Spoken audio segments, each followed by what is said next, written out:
Marina, the floor is yours, and you are muted. Thank you, Alex. Good afternoon, everybody. Welcome to the National Tribal Energy Roundtable webinar number 9, Consent-Based Siting and Permitting, Social License, and Community-Oriented Project Development. My name is Marina Barnett, and I'm a program manager with the United States Energy Association. In case you are not familiar with us, USCA, founded in 1924, is a nonprofit, nonpartisan, and non-lobbying organization. Its mission is built on two equally important pillars: facilitating collaboration among energy stakeholders to exchange information on policy, science, and technology, and promoting global energy development by expanding access to safe, affordable, sustainable, and environmentally responsible energy in partnership with the US government. USA's diverse membership includes more than 100 domestic international organizations, ranging from government agencies and educational institutions to Fortune 500 companies. It encompasses all forms of energy, serving as a resource for fostering constructive dialogue on energy policy and its implementation.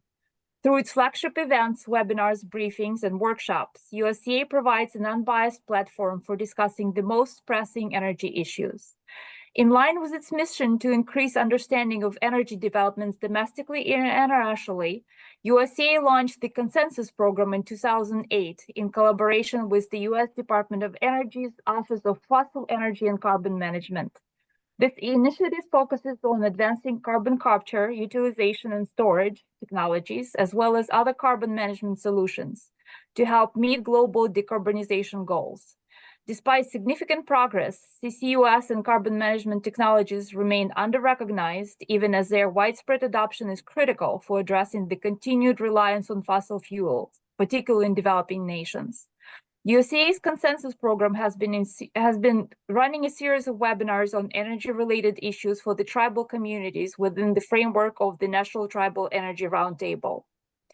Because we believe that the inclusion of Native American tribes in national energy discussions, particularly regarding climate adaptation and energy transition, is extremely important.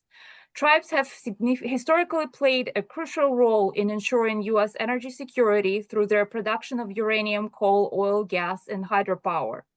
As the country pivots towards new energy sources such as rare earth elements, hydrogen, and ammonia, tribes will continue to be integral to these developments. Recognizing this, USCA's Consensus Program features a series of webinars addressing various energy-related issues facing tribal communities within the framework of this National Tribal Energy Roundtable. This webinar marks the 9th in the series, with 3 more upcoming. Please stay tuned. And now let me introduce our moderators. Daniel Cardenas is the CEO and chairman of the National Tribal Energy Association and the American Indian Infrastructure Association. He is also a co-founder of the Native American Mining and Energy Sovereignty Initiative. CJ Stewart is the Energy and Water Resource Director of the Crow Tribe. Daniel and CJ, the floor is yours. Thank you, Marina. As Marina mentioned, I'm Daniel Cardenas, and as she mentioned, this is the 9th in a series of webinars that we've done in partnership with the United States Energy Association. So just for clarification and transparency, this is done with a contract to my personal business called Shasta Advisors. But CG and I wear various hats, many hats here in the country.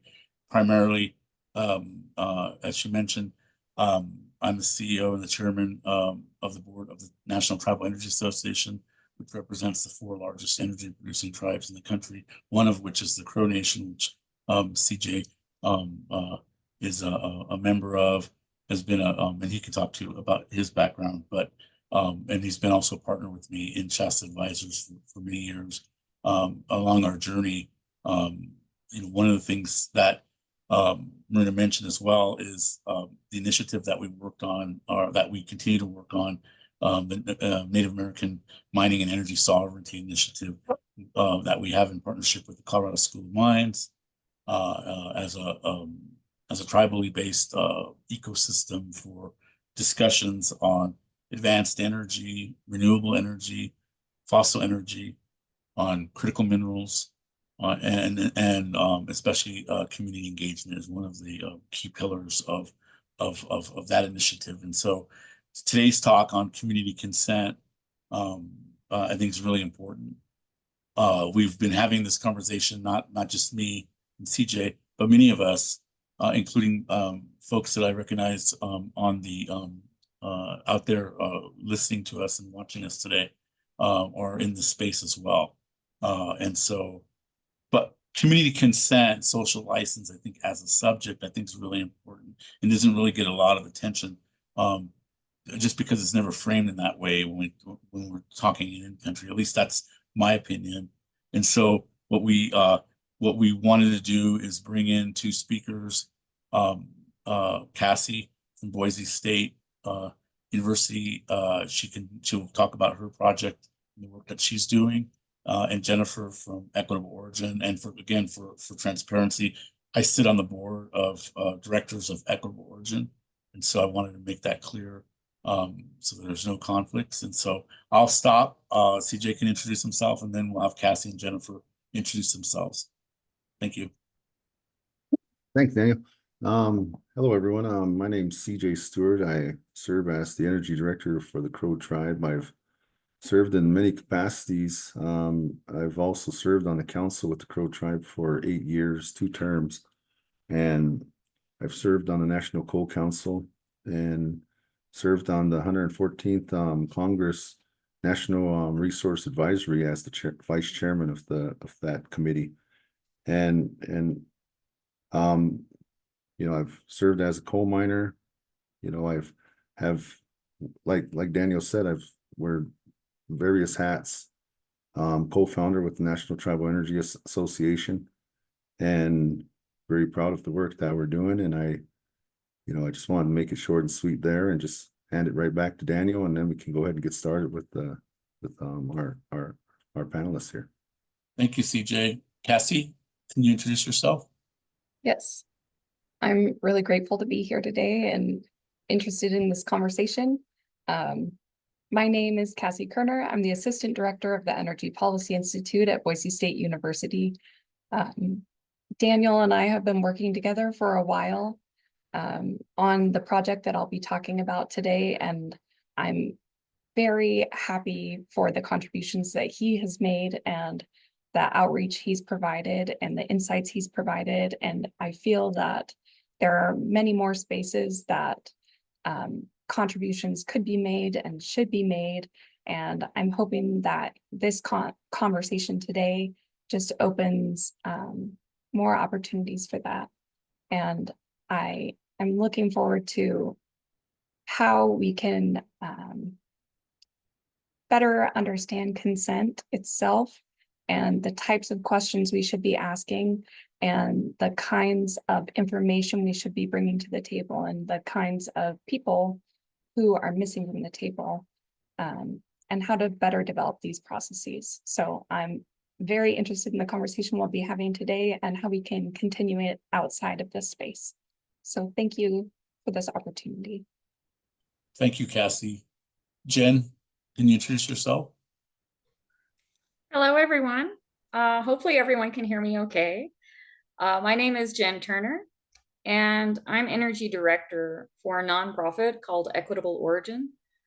So some of you might be familiar with our work in energy certification, specifically certified gas in the US. We also have just kind of started doing energy certification in other areas, specifically onshore wind and solar.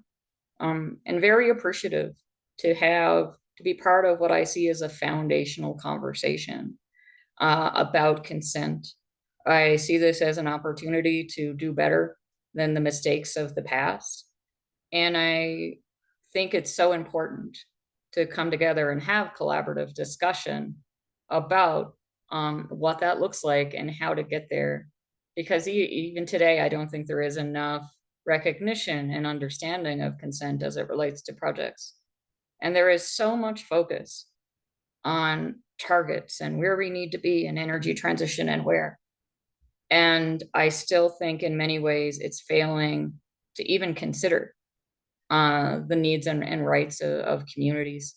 And so this is an important, it's an important time and a transition in other ways, and a time for us to work together, and I think deliver projects in a better way. So very, very happy to be here and part of this conversation with this panel. Thank you, Jen. Thank you, Cassie. And I might point out, not to put Jennifer on the spot, but I believe she's in Ecuador right now, meeting with many of our indigenous partners from the Amazon over this next week. And so she's I'm glad that she was able to join, and hopefully the internet is stronger and it doesn't give out while we're talking, but if it does, that's the reason why. So again, I thank Jennifer and Cassie for participating. I just want to say again really quick that as I mentioned, I wanted to share two examples, right, of what's happening from my perspective. Like I said, yes, I participate with both their projects in various capacities. And so, you know, Cassie will show how tribes are just one of the communities that are having these dialogues, and specific to the industry that she's going to focus on. But many of the same questions that she will bring up apply to all the other industries that we're talking about that impact Indian country. And then I wanted to transition to equitable origin and Jennifer's talk, because I wouldn't have agreed to be part of the board of directors of Equitable Origin if I didn't believe that it is the foremost organization in the world that has integrated indigenous ideas, indigenous engagement, and the indigenous voice into the way they do things. And so I always say indigenous, the DNA of Equitable Origin is the strongest indigenous DNA that I know of in this space. And so I wanted to sort of toot their horn and sort of showcase Equitable Origin as an example of, if you do engagement right, and we're not perfect, and it's going to be a continual thing moving forward. It's forever, right? Community consent, assent doesn't exist in a vacuum, and it's never going to end. It's always a thing. It's really about relationships.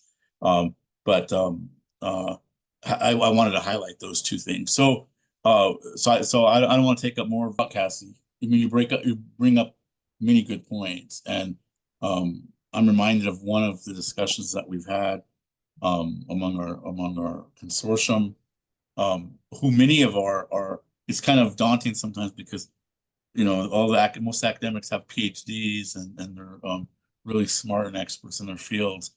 But, you know, this group of 8 or 10 PhDs and others each had a different definition of consent.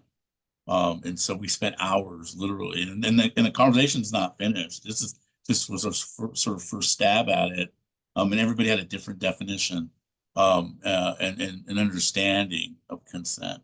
And so that's sort of an illustration that even though that's not in a tribal context, the fact that we have 574 federally recognized tribes means there's going to be 574 plus definitions of what does consent mean to them, which is difficult, right? Especially in this process where DOE is trying to, in this particular instance, trying to figure out what does consent look like for interim nuclear storage. But like you mentioned, why I'm interested in this is that it really has bigger applications for all the other industries: electricity, renewable electricity, fossil energy production, you know, transportation, infrastructure, roads, rail, all the kinds of infrastructure that we need sort of to transition into this energy transition, really are going to be consent's going to be a big part of those processes to permit and to and in those communities to have these dialogues in the spirit of during this administration that has really pushed for Justice 40 and community engagement. And so we're hoping that no matter what happens in the election, that these conversations continue. So I think that was a great presentation, and really even though I know about it, it really sort of frames sort of the thoughts that I have moving forward as we move into Jennifer's discussion. So I'll let Jennifer start. Thank you, Cassie. Okay, so I have prepared. The work of EO is really complicated. I could talk about it for a long time. And so what I've done is just really kind of highlight a few slides that I think highlight some of the relevant aspects of our work in the context of this discussion here. So that's what I'm going to go ahead and share now, and then we can kind of move on, I think, to the really important part, which is kind of the collaborative discussion around the answers to these questions. And I think it might be a bit of a spoiler alert, but one of the things, I think we've already talked a lot of about important things here. And I always kind of think like the answer to these questions is only as good as the process that was undertaken to arrive there and who that process involved. And I think that's part of how we approach our work at Equitable Origin, which I'll talk a little bit about here. Let's try to share my screen and go into presentation mode, which, here we go. Oops. Yes. Okay. And so Equitable Origin is a nonprofit. We do our work as a public service. We have a very tight budget. We have a very small team, and we invest nearly $0 in marketing. So it struck me that maybe a lot of people wouldn't really know about what we do. And I work for the energy certification side of EO. There's another side of Equitable Origin, which is very much our guiding star and our roots as an organization, and related to the meetings that I'm here in Ecuador. The indigenous land defenders and indigenous community leaders that were really at the beginning of the start of EO. And jumping ahead here, actually, I'm jumping too quickly, but I should say that Equitable Origin, our first framework for certified gas was before certified gas was a thing. It was 3 years in the making and came out in 2012. And it was the product of extensive public consultation. And at the time, it was an effort to respond to the efforts of the communities in this region of the world, in the Amazon, that were suffering egregious negative impacts of resource development with little recourse in terms of how to create something better. And so the origin of Equitable Origin was, well, there's little hope for a better world unless we can kind of put a crack in the dam and have a market that differentiates better versus worse. And how do we make that visible to others in a way that's trusted and transparent? So that's still really the essence of what we do today. And of course, we are starting to see a market that differentiates. Usually this is in terms of preferential sourcing, but we are starting to see some companies start to sell certified gas at a small premium, which I think is really important.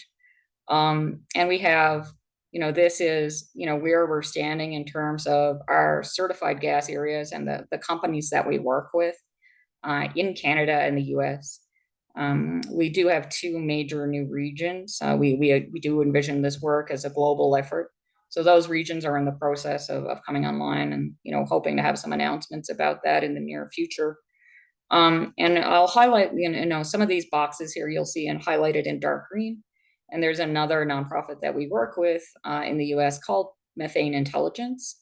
And those are jointly certified sites that produce jointly certified gas with them as our partners. And so we are unique in this space, and Daniel spoke to that quite strongly. That is both a challenge and an opportunity.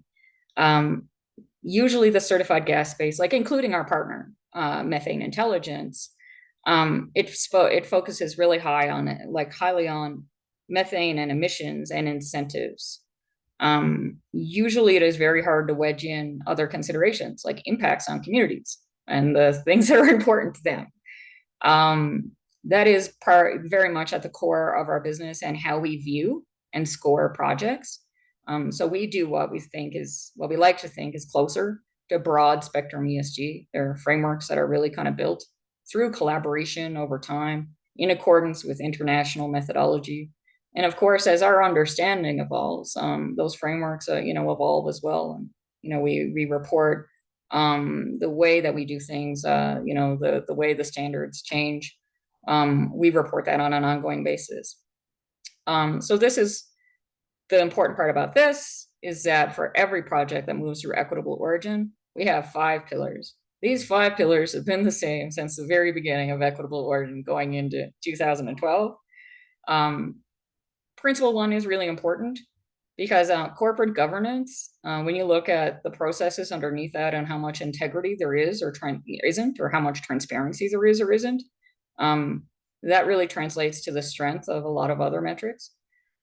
Likewise, human rights, social impact, community development, Indigenous people's rights is a separate pillar, very core to what we do.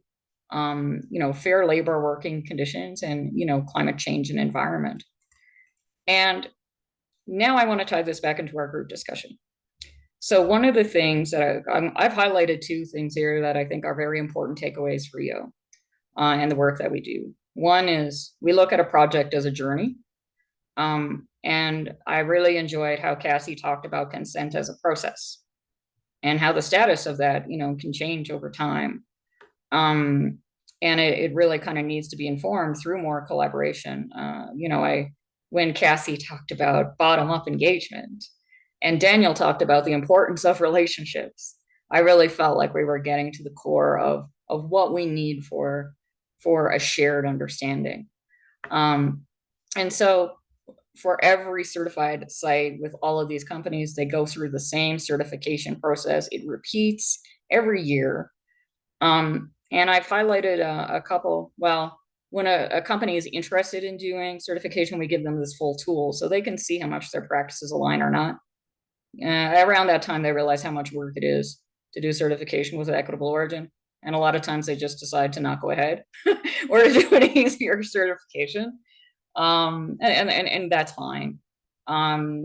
If they do go ahead and pursue equitable origin certification, at that point, there's mandatory public reporting of the scores annually for all of these certified sites. And also the scoring is informed. Independent assessors go out, they interview people in communities. The community, it's intended such that the community gets to report what the impacts are of these projects over time for them. Have promises been upheld or not is a really critical one. And we weigh that in quite heavily to how we score projects. And then we report those that score underneath those 5 categories to the public every year. And continuous improvement. This is not just about a line of sight or transparency, but it's about working together to generate better outcomes, better projects.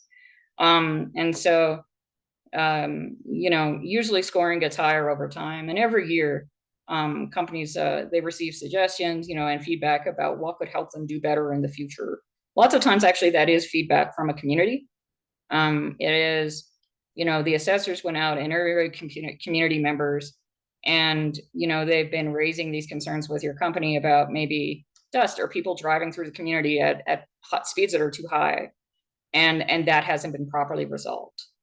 There are many, many different things that it can look like, but that will actually, those continuous improvements, the things that surfaced, kind of guide what gets looked at in that project next year.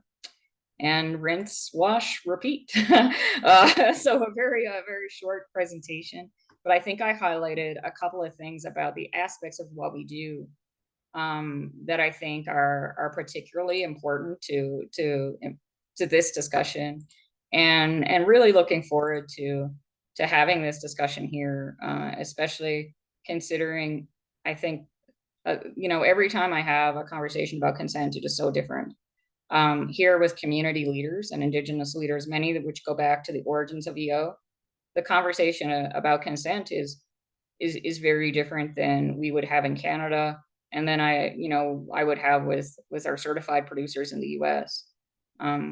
It's really interesting that there's major differences, but also some things that kind of unify this.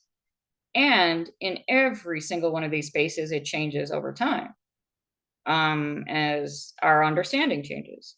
And so I think, the guiding truth, I can see how you would look at this from the outside looking in and going, oh my God, what does any of it mean? How do I navigate it? But the guiding truth really has remained the same. The best approaches are really the ones that do the best job of working with communities, bridging gaps between those and institutional approaches to permitting, or even like the efforts we're seeing around sustainability and other frameworks, which don't necessarily put communities front and center, First Nations or tribes. And the closer we get to kind of closing those gaps, and I think honoring truth, and really kind of by extension honoring each other and community needs, the closer we get to building, I think, something that is by definition stronger. One of the things that kind of came up in a previous webinar, which really resonated with me, is that I heard Daniel talk about, being the last, often being the last to be invited to a table and the first to leave. And so when we talk about different ways of going forward and the importance of a process, a journey together, relationships as the basis of shared understanding, that can really transform, I will say, projects, and how strong projects are and how resilient they are in this changing landscape, even across their jurisdictions, but also, of course, in the US. Very happy to have this discussion today and move into our collaborative discussion. Well, thanks a lot, Jen. I think one of the most important slides that you had earlier when it talked about the different pillars, basically the areas that equitable origin really focuses on, are, obviously human rights and indigenous rights are key. I mean, and it's scattered throughout that. And so to me, that's why I mentioned, from my perspective, EO is the leader in this space, bar none. It doesn't just play lip service to it, actually incorporated it. It's incorporated in a way like DNA that you can't really get it out. You can't take it out, just like you can't do that with our DNA. It's sort of, it's there. And moving forward, I mean, there's opportunities for improvement. And one of the things that you mentioned, if you look at it, and these are terms that really don't really fly well in the US, so we hardly don't talk about them, but they're there, and they were on the slide, is FPIC, free and prior informed consent, which comes from UNDRIP. And so, in the US and in Canada, that really has a negative connotation. But in the Amazon, that's their bread and butter. That's what they really push. And in a lot of ways, that's what they need, right? I mean, in places like that, you can get killed. People do get killed. Those land protectors, water protectors, a lot of the folks that you're meeting with this week are from our partners. It's a dangerous life, because the farmers and others. We just had a meeting about that before this discussion, and the dangers that one of our staff members is really facing in working in communities. So yes.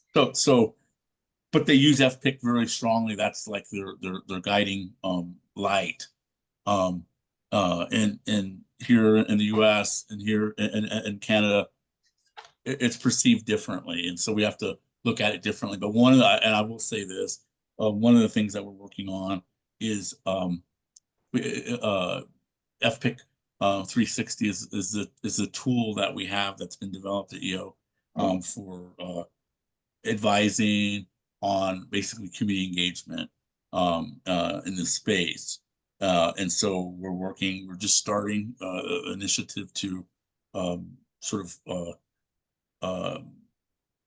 take FPIC 360 and sort of Americanize it, Canadianize it, put a Canadian and American face to it. Still trying to do the same thing, just with different terminology, right? What we're finding, and what Cassie would probably agree to as well, is in this whole space about community consent, social license, community engagement, terminology means a lot. People, we all speak, if we all speak English, sometimes we're all speaking different languages, because we understand these terms differently in each country, and in different regions. And so I just wanted to say that I think this that's why I wanted to highlight EO and its work. But also one thing that you didn't mention is we're moving into certification of onshore wind and solar as well. And so that's a new initiative that's been going on. But basically, we went through the process of getting support or comments from the public into moving into that new area. And so so we're which again was new ground for EO, but and a big opportunity to bring these conversations around Indigenous rights and Indigenous viewpoints into the solar and wind space as well. Not that they're not already there, just in a more in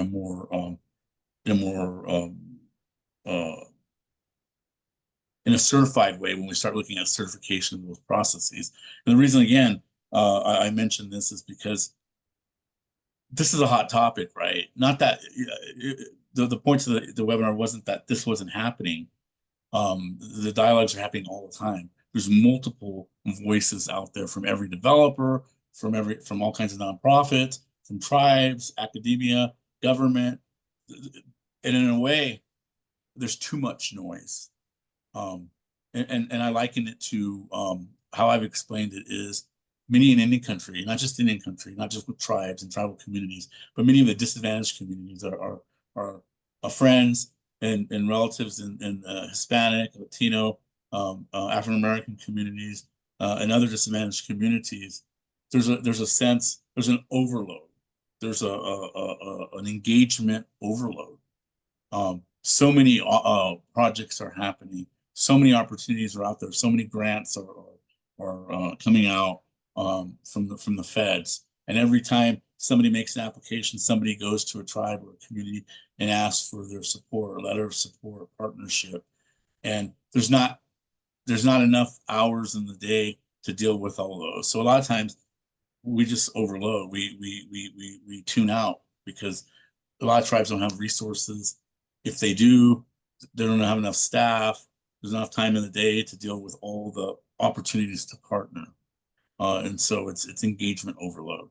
And that's a whole nother subject. But the reason I mention it as well is that this is an opportunity and to through initiatives that, like I said, that we've started at the School of Mines in terms of through our names initiative.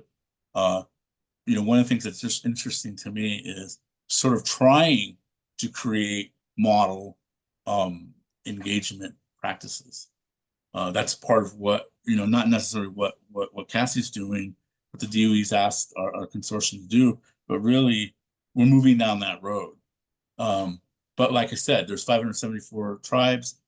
So there's it's going to be 574 plus fits to their needs. So there's not one size fits all, but as I mentioned, 70-80% of engagement is similar. It's all about people. It's all about communication. It's all about relationship building, open and honest and being transparent. And so I think if the Fortune 500, the Fortune 1000 companies in the US have so much trouble communicating, it's ridiculous, right? We're all American, basically. We're all human. We speak English here. We all can communicate the same. Yet these 1,000 top companies have all the money in the world compared to tribes. Time after time after time, they're failing to communicate. And so that shows me that there's a communication problem, right? And this is basically what it is. And so, but my goal is to sort of just personally is to try to have this conversation be more not necessarily more academic, but study it more, look at it from a different kind of a lens than we've been doing in Indian country, because we lack the resources, we lack the capacity to do it. But look at it in a more clinical way. But it's not, communication is not clinical. But trying to help as many as we can, because at the end of the day, like I said, when there's projects in our community, we're all neighbors of some sort, and these conversations need to happen at that level. We we just need help to do that. And so I was just hoping that your two presentations would illustrate that. And so maybe if I don't know if you guys have any thoughts as we're coming up against the hour, maybe I got a couple of things I just wanted to mention real quick. I'm not going to take up too much time, but as an energy director, we rely on our three branch government. And so as far as our community engagement goes, our legislators would take that to the districts, and then with Crow, we have 6 districts. So we have 3 representatives per district, which convey, the processes and then the plans and the things like that to the community. The community will engage with their thoughts, ideas, and their goals, and it'll make it back, and it'll make it back to the committee that it's sitting in, particularly maybe it's natural resources, infrastructure, whatever may be the case, health and human. And that, they're the people that speak up and engage, usually their thoughts, ideas, and concerns get manifested into legislation. And so, I mean, what I look at here and what I see, from my perspective as energy director working with the tribes, is that I'm looking at this as a process that we could implement as a standard in our development processes, particularly with our tribe. So maybe somewhere along the way there's going to be a one size fits all blanket decision over everything, but I think right now, as we look at it, we still have the freedom to look at some of this and implement it into our processes with our particular tribal governments. I'm not too familiar with Amazon and whatnot, but I understand they don't have those protections, and so they need those protections. Whereas in the United States and Canada, we have, there's governments. We run in governments, and so every government's different, and there's different statuses of different tribes. You've got the Willard-Howard Act tribes, 1936 tribes, which are the IRA tribes, and then you've got the treaty tribes, and with the Crow tribe, we're like the last one that has a friendship treaty out of all the 10 friendship treaties that were established in 1825. So those are some of the facts that we're dealing with. And then again, we look at those ideas about creating some protections for that, not only for the communities, but that these guys just don't come in and wipe everything out and just leave us hanging, and there's going to be some protections there in the processes. And I think that's really good, and that's what I see, and I think that's something that could be incorporated and adopted into some of the processes and protocols that we run on. So in particular with our tribe. So I just want to mention that, Daniel, and I think that I really appreciate Cassie and Jen's presentations. I mean, it's something that we need to start talking about, and how the tribes need to start thinking about how they want to take those areas seriously, the ones that are really getting active in their development process. Well, thanks a lot, CJ, for that point. And your point reminded me of something that I was thinking about in conversations that I've been having in the recent past about, right, since communication is a two-way street, we're always talking about whether it's government consultation or engagement, whether it's tribes engaging or consulting, or the states and local governments and the industry and academia talking to tribes. We never really think about tribes talking to the outside. And like you said, in your tribe, maybe that's an opportunity to memorialize that process, whether it's through legislation or through a formal process on how Crow, say, engages with people that are trying to engage with Crow. We never really talk about that, right? Because we really leave it up to the sovereignty or the decision of the tribe, and we don't ask about it. But and from my perspective, talking to a lot of tribal leaders, as we do, many tribes don't have those formal processes in place. It's an informal process. They just come through, and then we deal with them, and in our way, like my tribe, which is the Pit River tribe of California. And one of the things that reminds me, when I was on the tribal council, I cut my teeth on FERC relicensing of several hydro facilities from Pacific Gas and Electric, PG&E, our utility.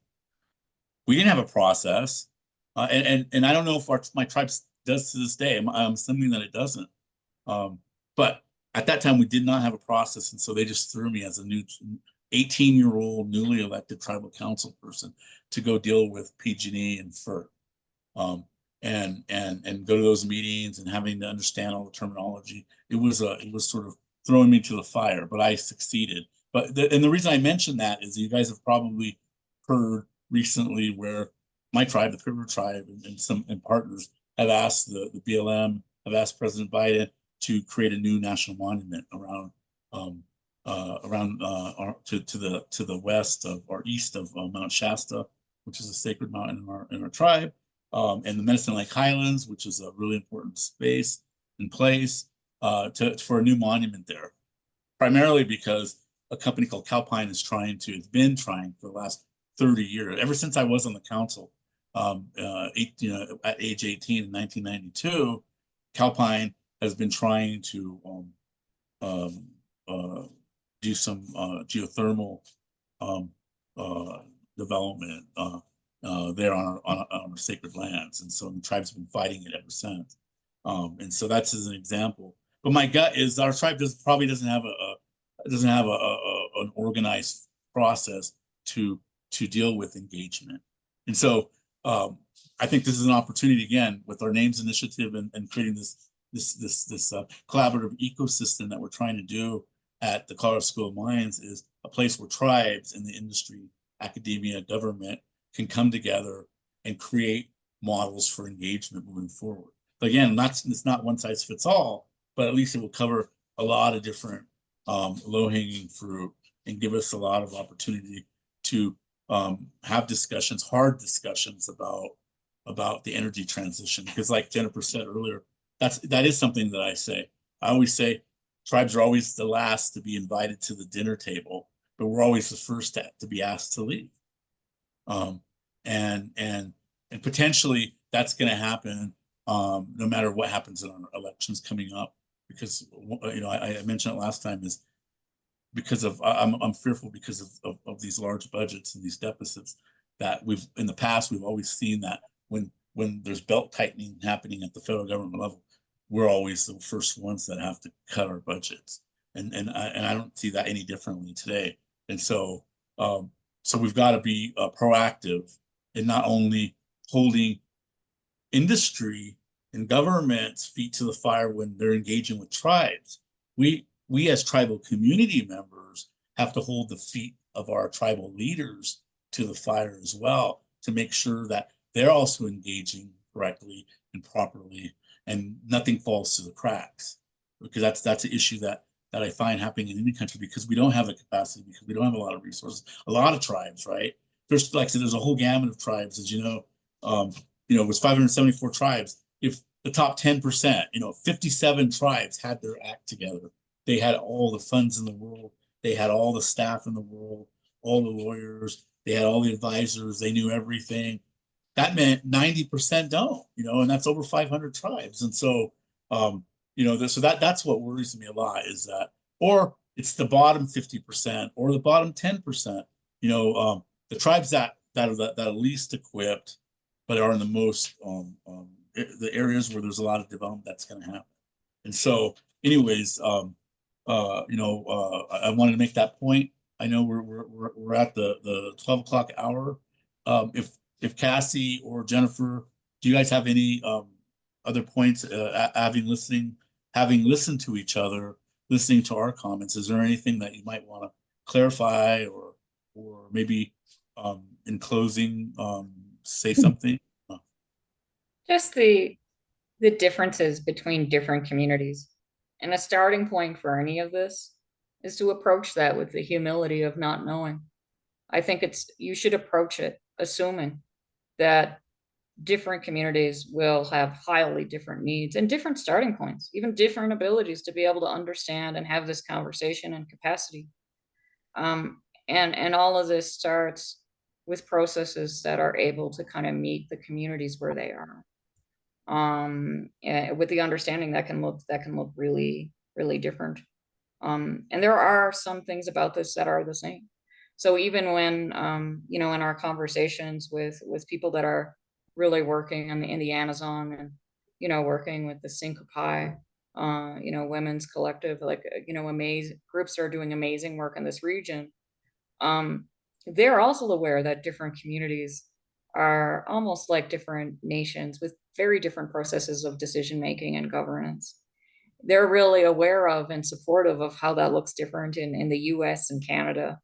And I think there's so much in the approach that can be just done from a different perspective that can open up a path to a different and a better place. Likewise, I appreciated so much hearing about Cassie's work in that regard, and common ground and shared understanding, as well as this focus on relationship building, I think, and your comments as well, CJ. I almost think like we laid the groundwork for like, you know, a part 2 of this event where we get into it. But I really hope this was still helpful for people here. I just have one point to add, and I think this was really important dialogue. The most critical thing that I've heard is the importance of building trust in a collaboration where groups can reach out and ask for resources and support because there are differences in their starting points. And there are differences in the number of people in tribes and their capacity and where the knowledge base, and where individuals like Daniel's story about being 18 and trying to figure out a FERC process, like where can we build capacity and how do groups ask for training or resources or funding or expert opinion, and how does that trust work both ways? And I think that's such an important point to bring to the forefront of this, whether it's across tribes or across organizations or with institutions. I think that's a point that's going to need to continue being discussed over time. I think, just like Jen, this is really a foundational conversation for many more discussions that could take place, and I appreciate everyone's insights. So thank you for the opportunity and for those who stayed on for a couple extra minutes. Well, thanks a lot, Cassie. Yeah, I agree. I think that to your point about trust, right? And a lot of our communities, right, especially around using the example of nuclear or interim storage or spent fuel, there's a lot of mistrust, and rightly so in Indian country. In fact, where I live here on the Wind River Indian Reservation here in central Wyoming, I'm like less than a mile. I can see it right now. You know, literally from where I sit right now, I can see the old uranium processing plant, literally outside my window, less than a mile away. And that uranium processing plant in the 1950s, a couple of years, was processing uranium from the gas hills, which is not far from here, off the reservation. So they took uranium from off the reservation and brought it to the reservation to process, rather than processing it off the reservation. They had it, not without the permission of the tribes or their consent or their assent. And it only got from the 50s to the 90s. Then they started cleaning it up in the mid 90s, and so it's clean now. But this community has lived with that legacy for 4 decades of kids. You know, that tailings pile, which was like several hundred feet high, was kids were, that was their playground for decades.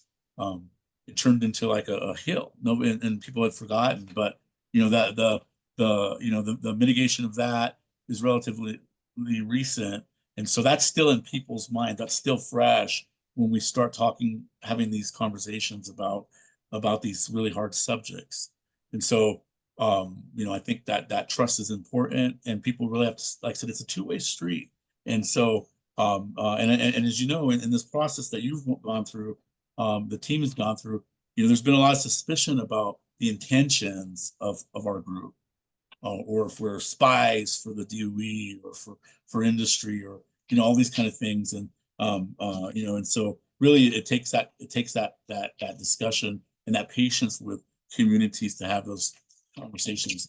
And then I also want to say one last thing is that as many of you know, 2/3 of Indian country, 2/3 of the population of our tribes don't live on the reservation.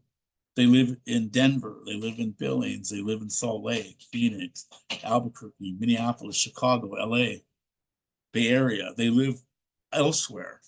And so how do we incorporate tribal member views and discussion in urban areas where there's no reservation close by? And people sometimes forget, just because there's no reservation, or they don't even know that there's not tribal people that they have to deal with. And how do you deal with them? How do you talk to them? And so I think all these are really important points that are made up. And like Jen said earlier, and as you said, Cassie, this is just a start. That's the whole idea to this webinar, is to sort of pique the interest, get that ball rolling.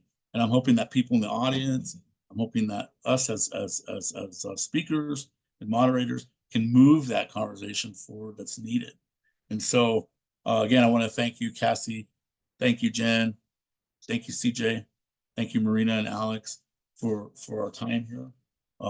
Thank you to the audience, and hopefully this has been engaging and interesting. Again, if you have questions, you always feel free to email Alex or Marina with any questions, and we can get answers if we don't have them to you when we can.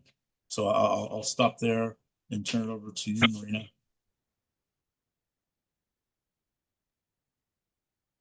Thank you very much, Daniel and CJ and Jen and Cassie, for this very engaging discussion and very interesting conversation.